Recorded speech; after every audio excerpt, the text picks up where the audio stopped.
All right. So welcome to food analysis. It's actually, I don't know about you guys, but it feels great to be in a classroom again. It's been a while. I was on sabbatical last year, so I didn't get to teach, and I missed the whole senior year last year. So it's great to get back to teaching, and hopefully you enjoy it. I'm going to enjoy it. I know that. I've always did. So in food analysis, we're going to cover a lot of topics, a lot of different topics, and we'll take it bit by bit, and at the end of the semester, you'll feel that a puzzle came together. So it will be piece, piece, piece, and then everything will come together. So today, I'll just introduce the course, and then I'll introduce different topics, just as an introductory to the whole class. Okay, so first of all, I want to let you know that all handouts and every material that you need for this class will be on Moodle. So I'm going to escape here a little. Got a chance to navigate Moodle or not? But here's what you're going to see. So you're going to see at the beginning an introduction to the course, which you'll find also in the syllabus. But then here at the top part of the page, you'll find all the necessary introductory information. So you'll have here your syllabus. It's great to read syllabus so that you know what is the expectation for this class. And also you have the course schedule. Now the course schedule is key. I'll tell you why. I'll put it up here for a second and maybe reduce it a little bit. So not only it tells you the topic of every lecture, but it highlights important dates. So for example, you have a project due by the end of the semester in December. It's a year, not year-long, you don't want it to be year-long. It's a semester-long project. So, but then we take it step at a time. So the first section that is due for a project is on September 19th. So mark that date. So I'll talk more about the project later, but I'm just showing you that this tells you when to expect what. And also quizzes, exams, the labs, everything is in the schedule. So it would be great to have that as a reference for you. Okay, so the syllabus is obviously here too. And in the syllabus, there will be information for me in my office hours. I block 2 hours in the morning on Tuesday. I understand that might not work for everybody. Therefore, you can email me when you want to meet with me. And there are going to be a couple of guest lectures in this class. So we'll have Gary Nexus for GC and mass spectrometry. We'll have Dr. Labuza. Guess for what? Water and water activity, so of course. And then we have our wonderful support, lab support. So we have Cindy Gallagher, which is not with us today, but you'll get to meet her, if not this Friday, on Monday, hopefully, for sure, in the lab. And Monday and Wednesday as well. We have wonderful teaching assistants. We have Chelsea Hankamp, returning TA. This is her third time TAing. She's an expert. She can replace me anytime. So scary. Yeah? Amy said that you take after me, so I don't know. I know, that's the rumor. So great. So we have also Amy. She sat in this class 2 years ago, right? Somewhere here. With Claire, too. Yeah. So, and Amy is a returning TA, too. What's that? Oh my goodness. So she loves competition, and so do I, and we're competing who's going to learn your names first, me or her. We'll see. And the bet is a chocolate bar. So. And then Claire is not a returning TA. This is her first time TAing the class, but she took the class again with Amy. She was in Paris for a year last year. Whew. Okay, so wonderful TA support. Then course description, I'll let you read that. I hope that you do. Of course, the course has a prerequisite, which is food chemistry. Several of you are taking it concurrently, which is okay, especially if you are a senior. It happens. But we try to cover in food chemistry topics that before covering them in analysis. So hopefully you'll get introduced, let's say, to carbohydrate before we do carbohydrate analysis, and so on. Required text. Okay, so This is the 4th edition book, and this is the lab manual 2nd edition. Both are available online through the library. Now, I like to keep my books, so it's great reference resource for you if you want to purchase them. They're great assets for you in the future. If not, they're available online. Okay? So there is a course packet too in the Student Center. So there's the course packet, and here you'll find all my lectures and the guest lecturers as well. So if you like to purchase one, you could. If not, everything is on Moodle as well. So it's not obligatory, it's just handy to have it if you want to. Sometimes you'll see that I update my lectures. So sometimes there are slides that are not there, here, they're here. But for the most part, it's the main information is here. Now, this is really highly recommended to get. So in addition to the lab manual, there are some labs that we have created addendums to the laboratory to make it easier, better flowing than the manual, and what suits our purpose. So all of them are here, and there are 3. You can put them in a binder. So there are sheets, separate sheets that you can put in a binder. It's highly recommended. The information is also going to be in Moodle. So it's there, but it's good to have them all printed and that you can put them in a binder. Okay. There are other references that you're going to use, especially for your project. So these are updated references. I just updated them this morning, and I uploaded the new syllabus online. Not it's the same syllabus with the updated editions of each of these references. So you will be using these references, like I said. But again, you don't need to purchase them. They're available online for you through the library. So there's a lot of information here, which I'm not going to go through all of them, but I really strongly recommend that you read the syllabus so that you know what you're up against. The objectives of the course, what outcomes this course meet, and topics, laboratory topics, all is there. Now, in addition for this class is a lab class. In addition to that, it is a writing intensive, so it has a W designation. That means there's a lot of writing. Most of your writing is through lab reports.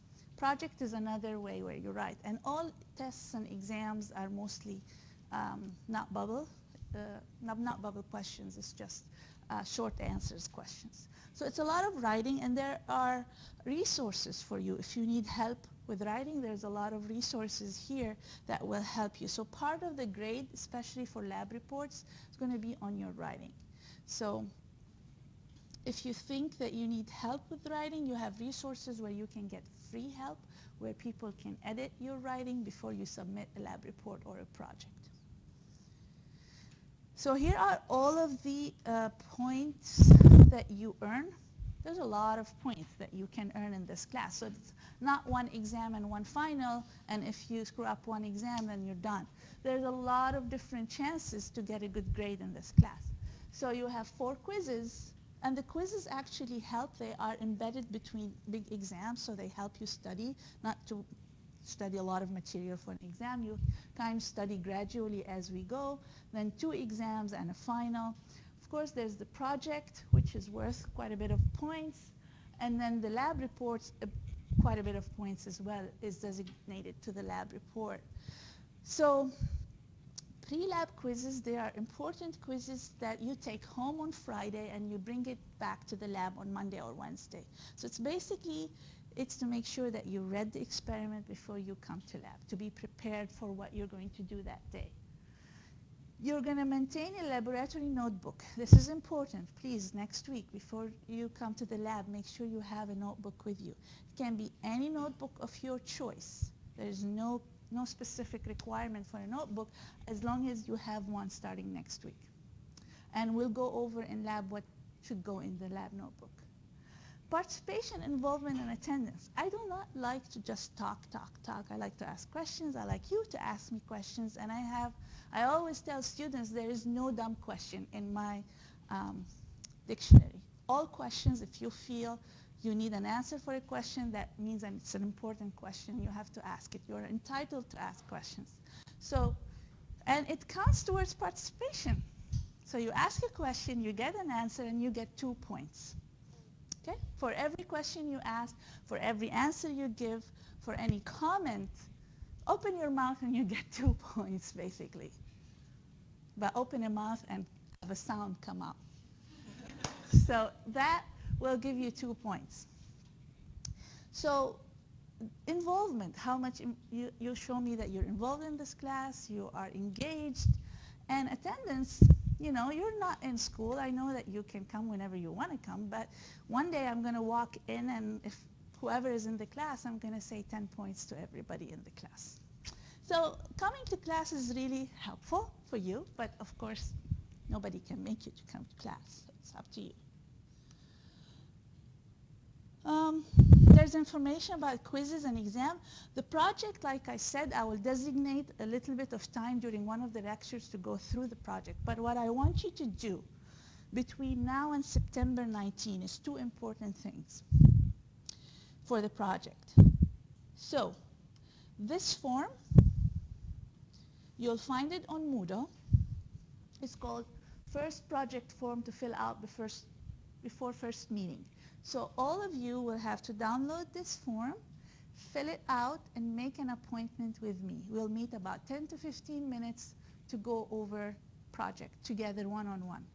Okay? So that's the first thing you need to do before September 19th. So all of you. Okay? The second thing that I would like you to do, which would be very, very helpful before our first meeting, there is a document called Individual Project Description. Please go through that and come to me with questions. It's a semester-long project. I don't want you to feel overwhelmed. And if we tackle it bit by bit, by the end of the semester, you'll feel that it was a piece of cake. So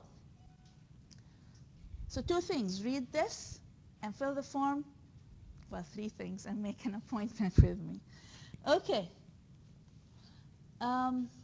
Let's see, what else do I have? Let me pull the PowerPoint. Just want to make sure this is recording. Yes. Okay.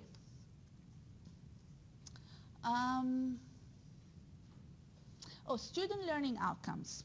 SLO are student learning outcomes. And this document I've created over the years teaching this course. You will find it also on Moodle under the syllabus folder in the top part of the Moodle page.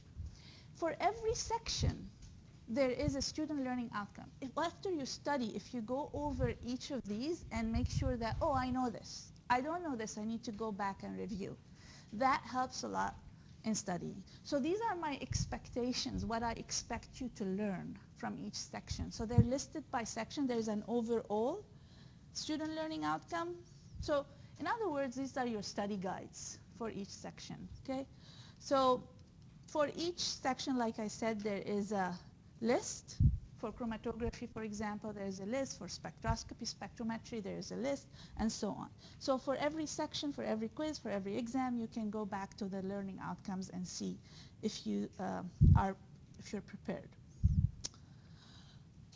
Okay, so the lab, I'll talk more about lab, the rotational labs, the groups, and lab reports in the lab next week. So there will be a lot of information coming to you next week about the lab portion. I talked about project briefly. You have several resources on Moodle. Please use them. I'll point them out to you. Okay, so if you go back here, it's very helpful after you study my lecture. You can go back to the textbook and read the chapter, but there is an important resource. It's the textbook study questions. So these study questions here, they don't have answers. I have the key in my office. But if you go through them for every chapter and try to answer these questions, and then you can come see me and I can show you the key for that. That's very helpful when you're studying. Okay? So use that resource. Another resource that is very important, I always post past quizzes and exams. So that you get an idea about the type of exams and quizzes that would be given in this class. So it's called Sample Quizzes and Exams. So first, I post the exam or the quiz without any answers. Just a couple of days before the quiz or exam, I'll post the key. What I want you to do is try to solve it before looking at the key, just to see if you're ready for that section or not. So remind me if I don't post the key 2 days before a quiz or exam, just shoot me an email, say, Pam, you forgot to do this. Like, okay. Let's see, another resource would be, I always post a sample lab report. So after you hand in your lab report, you'll get comments for your next lab report. Before you submit your next lab report, I'll put up a best lab report, one of the best lab reports that is submitted by one of you, as an example for the future. Okay, so this would be, so it's empty right now, doesn't have obviously any sample lab reports, but as you start submitting, you'll see sample lab reports populated. And then after you submit your lab reports and we grade them, we put question key. For each lab report, you're going to be answering questions. After that, you'll get the key. So this is also empty. You'll get it, get populated. So again, a lot of these questions I use in quizzes and exams. So it would be great to make sure that you go back and look at the key. And then, of course, this is empty. There will be quizzes and exams. The key will be posted here after you take the quiz and exam. So you can look at your answers and compare to the key. Okay, I think I went through all of this. Do you have any questions about anything related to this course? Open your mouth, sound comes out, you get 2 points. Okay. You know, sometimes I give out chocolates too, not just 2 points. Sometimes quarters, right? Be careful, Pam's not the best at throwing things. Yeah. Keep your caps on, just like, what's your name again? Claire. Yeah, of course, Claire. Yeah. I'll tell you when you need your caps on. Okay. So that's that. Okay. I would like to know what you know about this class. And be honest. I'm a very objective person. I'm not going to fail any one of you if your answers I don't like. So is this hard? You all agree? Hands up if you agree. Oh my goodness. You don't agree? You don't know.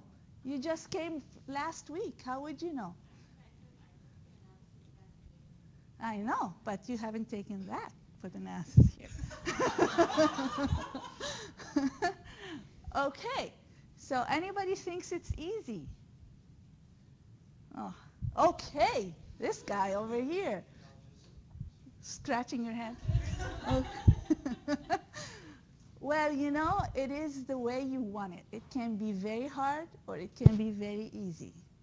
The way you approach this class, the way the attitude, your emotions towards the class makes it either hard or easy. But I'm here to help you make you feel easy. Like I said, always come to me with questions. Okay? And you have resources. I'm not shy giving A's, even if I have to give everybody A, but I'm not shy failing people also. So, which doesn't often happen, but so you can do well or you can do well or you can't do well. Is it haunting? Does it haunt you at night? Do you wake up with nightmares? Well, for me, it was haunting because I was. It was haunting. I Okay. was told that I had to take a statistics class to prepare for this, and then I was told all of a sudden it was no longer necessary. No. So this is a fault from our system that it has not been updated. There was a statistics requirement because there was a sensory portion of food analysis. The sensory was taken out 2 years ago into a separate class. So the statistics is required for sensory, is not required here. But obviously you're going to do some standard deviation, coefficient of variation. You're going to do some simple statistics here. So having that background is also not bad. But it's going to haunt you in a different way. Let me tell you, it's just, there's everything due every week. There's something due in food analysis. So again, it's up to you. Either you enjoy your assignment or you just haunt you at night. So Um, challenging? Yeah, I would say so. And challenge is good. I would do well when I'm challenged. When my list of things to do is nothing, I feel lazy. So it really, challenge just drive us to do well. So I like that. Boring. Oh man, oh man. Yeah, yeah, you can say it's boring because you don't know what it's about. But once I start teaching it, it's a different story. No, just kidding. No, no, no, no. It might be for some of you. Okay, so this is, for me, it's my passion. I love it, so I like it. But some of you is like, I don't care about analysis of food. Might be boring. So this is subjective, really. Boring, interesting, subjective. Useless? Nothing is useless. It won't be on the program if it's useless. But you might, again, it's your opinion. You might think it's useless, but I would not agree so much. Okay. Any comments that were not there? Any other things you heard about the class that's not here? Yeah, you're missing one. There's one? Yeah, you're missing one. What am I missing? Huh? Fun. Yeah. Oh, shoot. Yeah, I should have had this for next year. Is it fun? Have you heard that it's fun class? No. Jenny, brave soul, she didn't know. Well, Chelsea found it fun. Yeah, I mean, we have fun in labs. I mean, we are the TAs. What do you know? We do have fun in lab, and there's kind of a competition in lab and way to earn extra credit. It is really, again, if you want to enjoy it, you'll enjoy it. If you don't want to enjoy it, you'll not enjoy it. All right, so let's jump into starting asking you questions. All right. Food composition analysis is carried out, and there's a list of why do we carry out composition analysis. But first of all, can anyone tell me what we mean when we say food composition? What does that mean, Jenny? What it's made of? What is made of? Can you elaborate? Sure. So, Before you elaborate, I need to give the TA the participation. You have it? Okay. Sorry, Jenny. Think about your answer. Yeah. Yep. That would be great. And whisper them to me, not to Amy, because I need to win the bet. Okay. All right. So Jenny, go ahead. So tell me a little bit more. so what's on the ingredients list? Ingredient list? Every ingredient has a composition. Right. So if you take flour, when we say flour composition, what do we mean by that? It's okay, you get the 2 points. My name is Ray, so I think Ray, R-A. R-A-Y. Hold on, Ray, because I wrote down on the sides the different names. Okay, see, the class goes fast, and I keep walking like this and not talking. The fat content. The what? Say again? Fat. Fat content, protein content, starch, sugar, and so on. Yes. Exactly. So that's what we mean by composition. Okay, so why do we want to analyze composition? Is it to meet consumers' demand? Is it to meet governmental requirements? Or is it to determine nutritional benefit or for quality control? In the back, your name? Agnes. It's all of the above, Agnes says. Okay, that is correct. So to meet consumers' demand, so they want less fat in their product. So you want to ensure that your fat is reduced by 30%, 1/3 fat. So 2% milk, for example, the fat has been reduced 30% or 33% to get a 2% milk. So yeah, you need to analyze for that. To meet government requirements, we'll talk about nutrition labeling next week, no, next Friday, this coming Friday. So it's a requirement that you have a nutrition label. So you have to analyze everything that is on the nutrition label so that you report it on your product. That's one government requirement. There is a list of that, and I'm going to go over more examples later. To determine nutritional benefits, sometimes you have a claim, high in protein or high in calcium, okay, or low in salt. In order to make these claims, you have to analyze and confirm that they are below or above a certain level so that you can make that claim. For quality control, you want to always have a consistent product with a good quality. okay, that the consumer does not complain about. It's always tastes the same, has the right texture, has the right feel, has the right color. So you always have to maintain a specific quality to satisfy the consumer. Okay. So when you say food analysis, what does it mean? What does it include? When you analyze food, are you looking for chemical analysis only? Are you doing physical analysis? Are you doing microbiological? Or are you doing sensory analysis?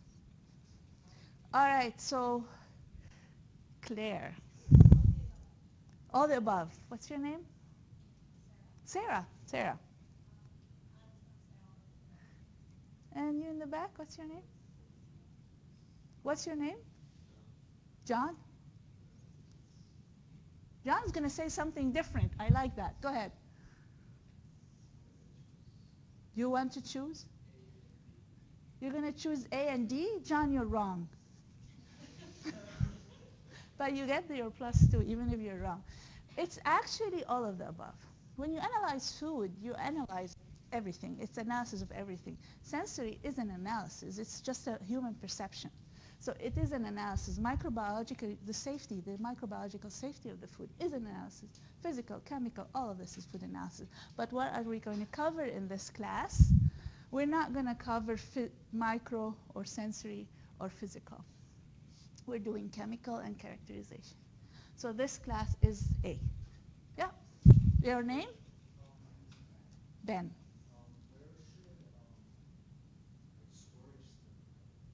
Storage study, it depends on what you're looking. So storage study, you can be looking at chemical changes during storage.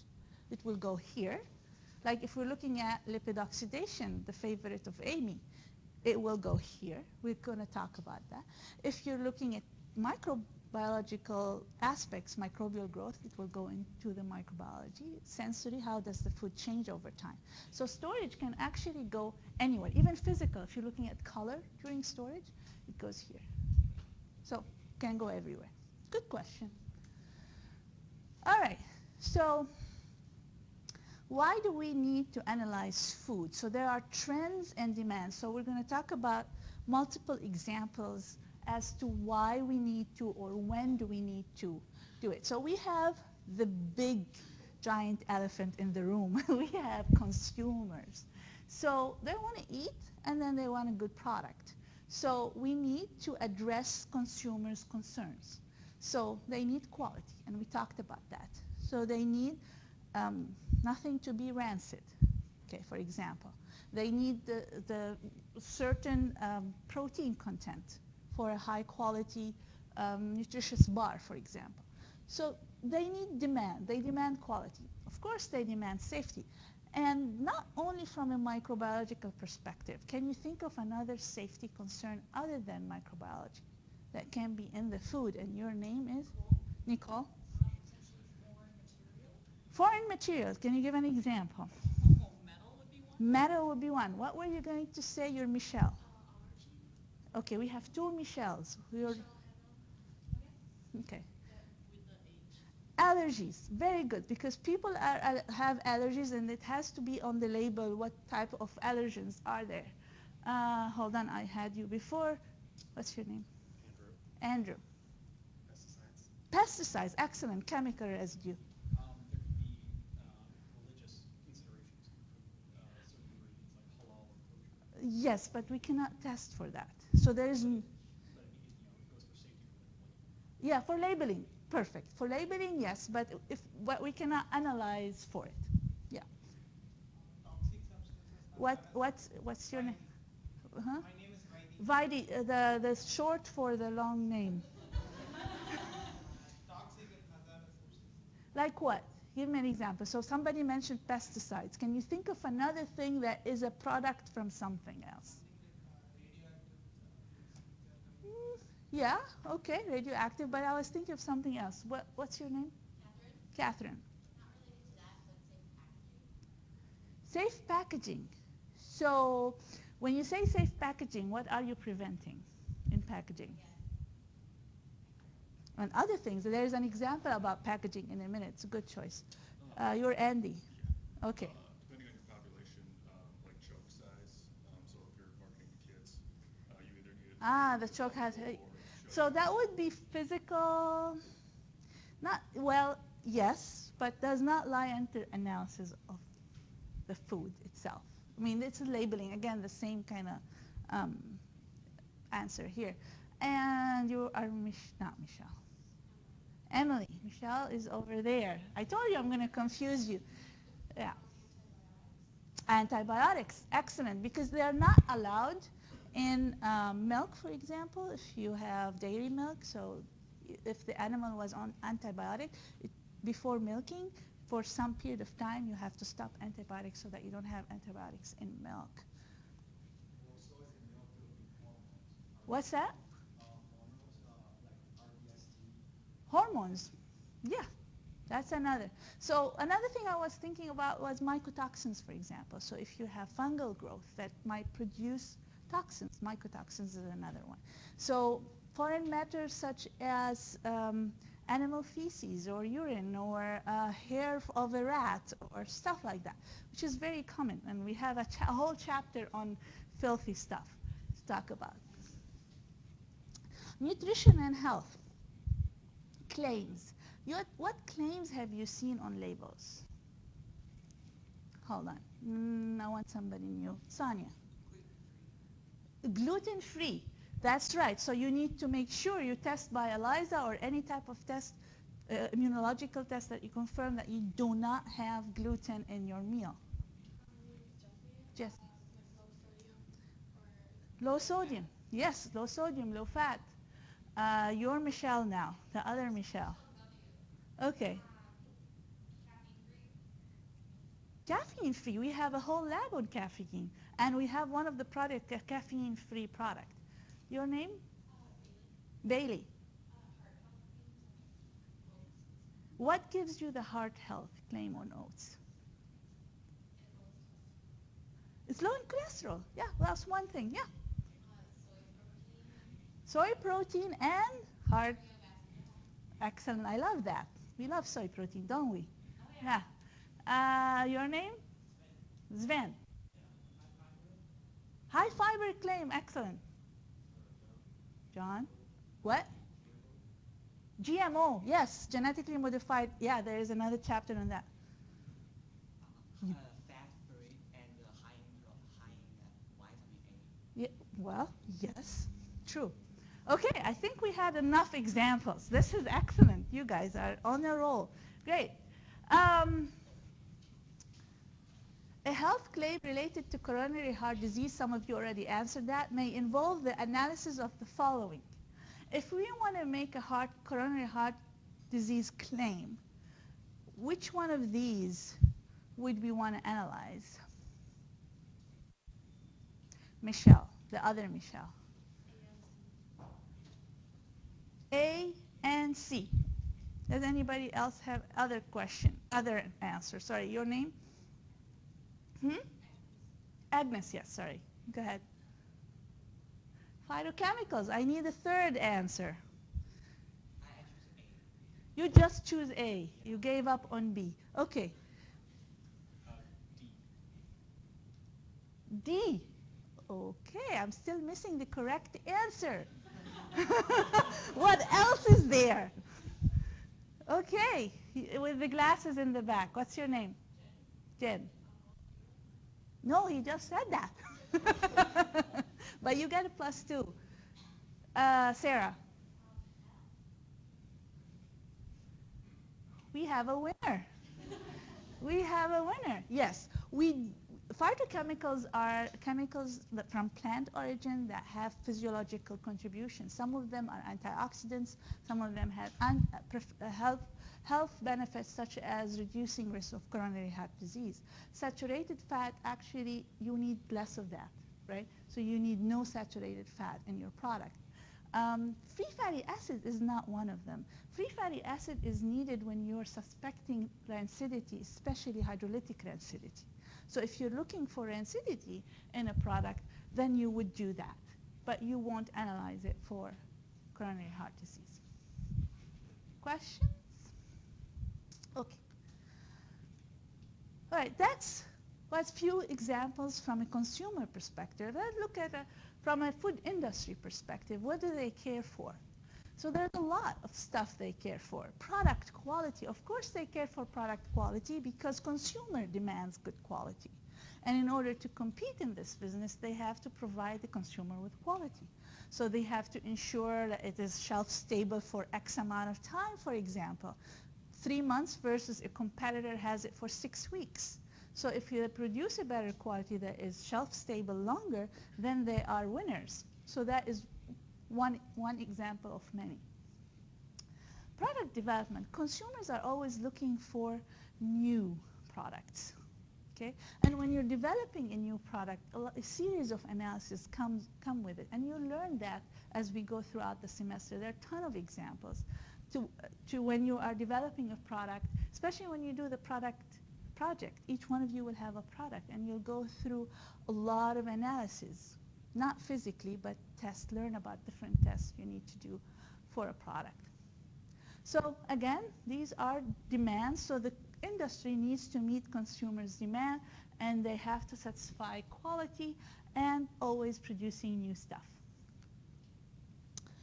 Evaluate new processes. And I have an example later on. Sometimes you have to replace an ingredient because of cost. Okay? So you need to reduce your cost, increase your profit. So you need to replace a certain ingredient, and with that, a set of analysis comes with it. And there's an example to that. There is an example actually from Cargill, and Sonia knows about this example. They bought a new cooker for production of a flour, a type of flour, I would say. And that affected a certain quality in the flour that impacted fermentation, microbial fermentation. So the microbes were not able to digest certain proteins in the product. Something happened. So the new cooker that they installed, something happened. So there's a series of analyses we had to do to see what the impact of a new processor, new cooker, that had on the quality of a certain component of that ingredient. Solves problems. So there's something called food forensics. It's like with any criminal forensics. You have a product, and then your customer, if you are a supplier, your customer comes in and tells you, I find a weird flavor or a weird color in this product. What do you have in your ingredient? It's like, okay, where do we start now? Let's go and do a series of investigations, a series of analyses. And I have an example for that. Compete. Somebody in the market produced a beverage with a unique protein, and you want to do the same, of course. So what do? You have to get this product, analyze it, and figure out what they've done. Something you learn next week is reverse engineering in the nutrition label. So you get a product, you look at the ingredient, and you go backwards to see what the formulation was. That's something we're going to do, one of the things we're going to do in lab next week. While you're doing all of this, industry needs to comply with government regulation. There are regulations, we're going to talk about this a little bit later. There are regulations for everything, for what you put on the label, what claim you make, if there is a standard of identity, what's the minimum fat amount, what's the maximum salt, and so on. So whatever they do, they have to make sure that they follow government regulations. So if we look at product quality, and this is something you're going to do in your project, you're going to look at the ingredients, you're going to look at the processing, you're going to look at your final product and see how you're going to monitor quality at each step.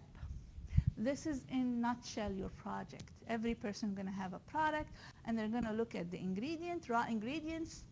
Every ingredient that the food processor buys comes with a specification, okay? An identity. It tells you what this ingredient is, what it contains, its quality parameters. So sometimes the food processor chooses to test certain things to make sure that the supplier is giving them what they claim. And then sometimes they go with select suppliers that they've been working with for years and there's a trust relationship. So sometimes they just take their word for the specification and not do any NS. During processing, so let's say you are producing a fruit yogurt. So you need to monitor pH during processing. You need to monitor acidity during processing. Or you're making changes, you're having losses in, let's say, fat is seeping out or water syneresis is happening. So you go ahead and do some analysis during processing to ensure, to figure out at which step you're causing a change, an unwanted change. And then in the final product, there's a bunch of analysis that people do usually, but mind you, they don't always do it. They might do it once a week, once every 3 months, once a year, depending on the test. But they always want to make sure that the product has the same quality as it walks out of the door every batch. Every batch is the same product. Cheerios always taste like Cheerios. It cannot taste like rice cereal. So it has to have certain quality walking out of the door. Nutrition labeling, they have to comply with what they say on the label. So their analysis needs to be accurate so that if whatever they put in the label, if they're audited by a government agency, they come and audit them, they check if their label complies with what they're claiming or what they're analyzing. And that ties into legal requirements as well. So acceptable, obviously. Some do sensory analysis on their final product to look at acceptability. And again, can we have any health claim? Can we claim reduced fat? Can we claim high fiber? Can we claim low sodium? What is, and you'll learn in chapter 3, for every claim, there's a certain requirement. When we go over these, we'll go over them on Friday. Here are some examples, and here where I stop talking a lot and you answer again. All right, so product development. As a food scientist in the R&D department, you were asked by the management to replace butter by vegetable fat. It's cheaper in order to reduce cost, okay? So what food analysis test will be involved in this process? Can you think of anything? How the replacing the fat the plate. Flavor, sensory, good. Nicole, sorry, go ahead. Look at differences in, the competition's on. Looking at differences in saturated fat versus unsaturated. Very good, yes, because which one will have more saturated fat? Butter. And what else, Tanya? Along with that, then you're looking at the difference in free fatty acids present because you could have shorter shelf life if there's more rancidity. Very good. So we look at free fatty acids, and not only free fatty acids for rancidity. What else we want to look at over storage? pH. Because when using butter, there'll be more of acids present in the natural butter. Say from cow milk, there are different, but vegetable fat only doesn't have so much of that. Well, that's a good point. I never thought of that. Okay. Any other hands up? No? Okay, go ahead. Well, if you're gonna more exactly replace the butter that you're replacing, should the vegetable fat be hydrogenated? And then how is that gonna affect?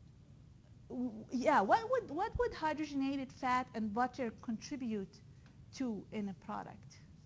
What would you? I'm gonna say the word. I'm gonna say the word unless you're gonna say. So there's melting, but I was gonna say texture, basically. So if you have a hydrogenated fat versus butter, so you're gonna you're trying to match some texture. And what did you say? Melting point is important because that would be really a different. Another thing I was looking for is oxidative rancidity over storage, because vegetable oil is more prone to oxidative rancidity than butter. Okay. Obviously, when you replace vegetable fat, so you won't have cholesterol. So you just want to confirm that, for example. Yeah. Product complaint. You are an ingredient or a supplier to a food processor. you're supplying pellets, and they're taking those pellets and they are deep frying them to produce a snack. So they're putting them in oil, they're frying this pellet, it becomes a snack material, and they package it and they sell it.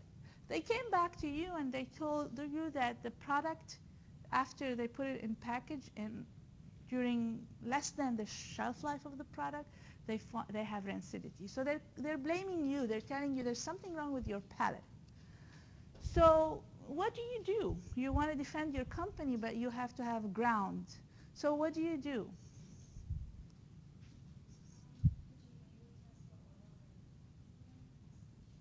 Ah, that's a very good, yes, exactly. So you tell them, I want a sample of your oil.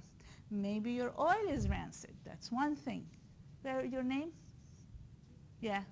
Hmm?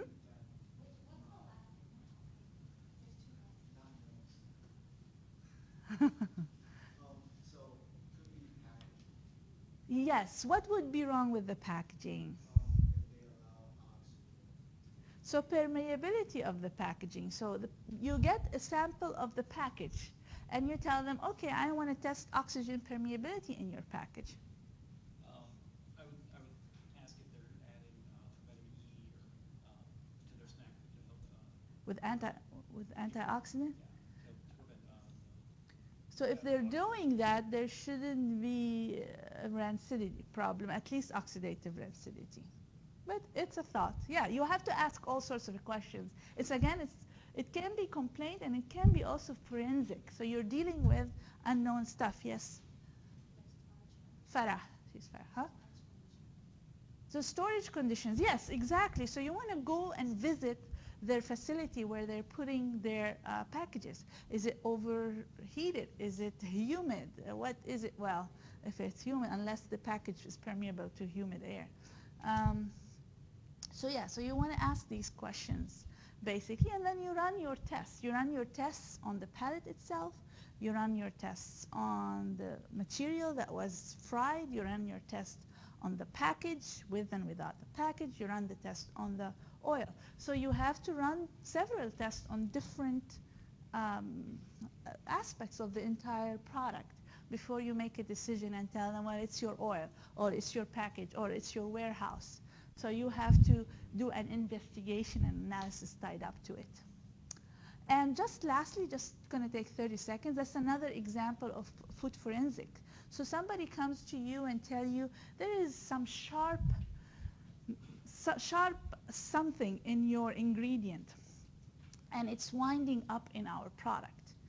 So sharp foreign matter could be anything. It could be glass or it could be a crystallized salt for all you know, or a crystalline sugar or something. So what do? Can you think of something that you would do? I know you know this. What would you do, Sanya? Microscopy. There's going to be a new chapter in the food analysis books coming next year. There will be a 5th edition. And a whole chapter will be designated to food forensic. Another chapter will be designated to microscopy. So you use multiple sets of microscopies. There's the SEM, for example, scanning electron microscopy is one. So you can look for objects and try to identify them. Are they metal? Are they glass?